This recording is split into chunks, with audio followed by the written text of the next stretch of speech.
All right, everybody, let's get to it and pull that tarp. My guest today is a 3-time New York Times bestselling author, a health advocate, a self-trained chef, a pioneer in advocating for grain and gluten-free lifestyle for all, a resilient person, a leader in all walks of life. Danielle Walker, welcome to Everybody Pulls the Tarp. Thank you. Thanks for having me. Danielle, I want to dig into so much of your story, and in particular, the last 10 years or so. I want to go back to kind of the initial diagnosis of, you have an extreme case of ulcerative colitis, an autoimmune disorder. It started to kind of, you started to really deal with it in an urgent way in your early 20s. Talk about that time period. How long from kind of the onset of symptoms that you noticed something was amiss to an actual diagnosis from doctors?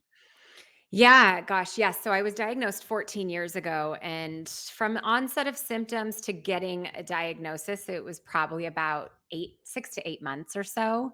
For a while there, I just kind of kept waiting for things to go away. I just thought, life would get back to normal and it was just a short term, just like sickness or something that would kind of just disappear. And so I didn't go see specialists for a while. But once I did end up in the ER and then seeing a bunch of different gastroenterologists or who look at the gut, and that's where my disease is, it took like 5 different specialists to finally get a diagnosis. And once you get that diagnosis, like, is it very clear at that point, like what needs to be done to kind of right the ship for you, or is it still very vague and hazy, like many? Very vague and hazy, unfortunately. Yeah. It was kind of like they gave me the name of the diagnosis. They told me that it was incurable, wrote a couple of prescriptions, and then that was kind of it. I didn't really have any understanding about, why I had what I had, what that disease actually meant, what the symptoms might end up looking like. It was just kind of like, take these things and on your way. So often I feel like, that's what you're given, right? You're given a couple prescriptions, a kind of generalized diagnosis, and then you're kind of left to fend for yourself. So for Right. you, how did you take that next step from, okay, I have a diagnosis, I have prescriptions, I have some guidance from the medical community, but if I'm going to live with this my whole life, I need to find some solutions that work for me. When did you start to really become motivated to find some of your own solutions as it pertains to the work you're doing now, food, Yeah. lifestyle, those types of things? Yeah, it was a couple of years into it, though I will say right from the get-go, I asked if there was anything that I could eat or not eat that would help. And all the doctors said no. So I kind of just took, the prescriptions and just tried to live with it. But I pretty quickly realized that the normal life that they had told me I would have was not the normal that I wanted.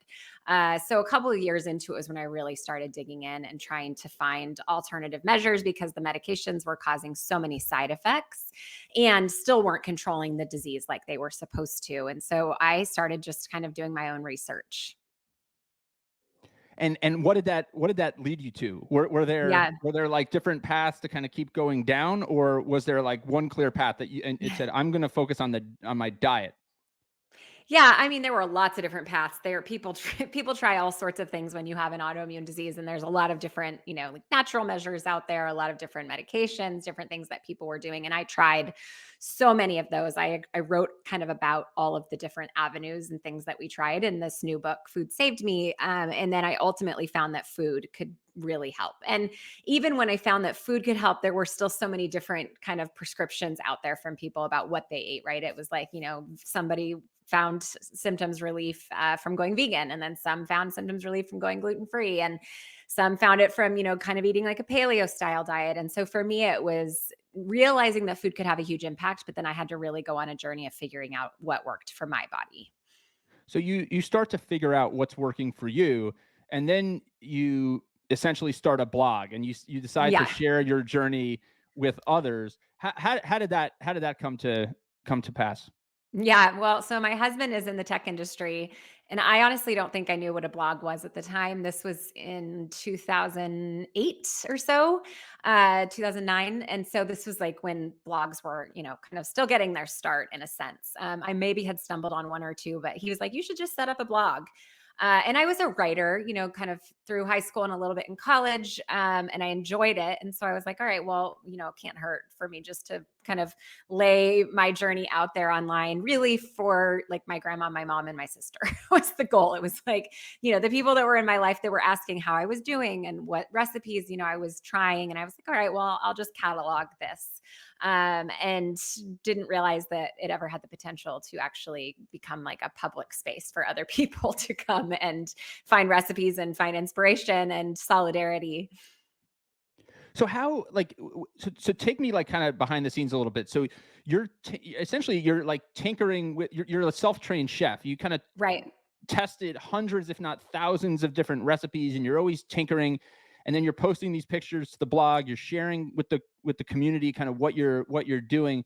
How do you even like begin to do that, right? Like I mean it's how do you like kind of persevere through um essentially hundreds and thousands of different recipes to try and find things that work for you and people in your situation?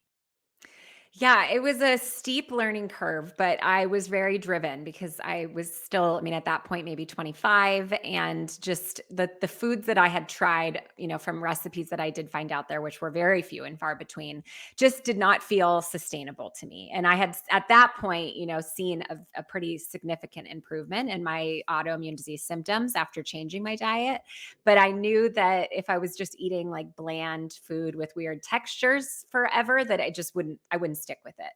And so that was really what pushed me into the kitchen. And then really, I kind of clung to wanting to make sure that I still had all of my traditions, and kind of memories that I grew up with, just the things that my family did that were usually centered around food. I think most of us, our celebrations and our special memories, they have some sort of food at the center of them.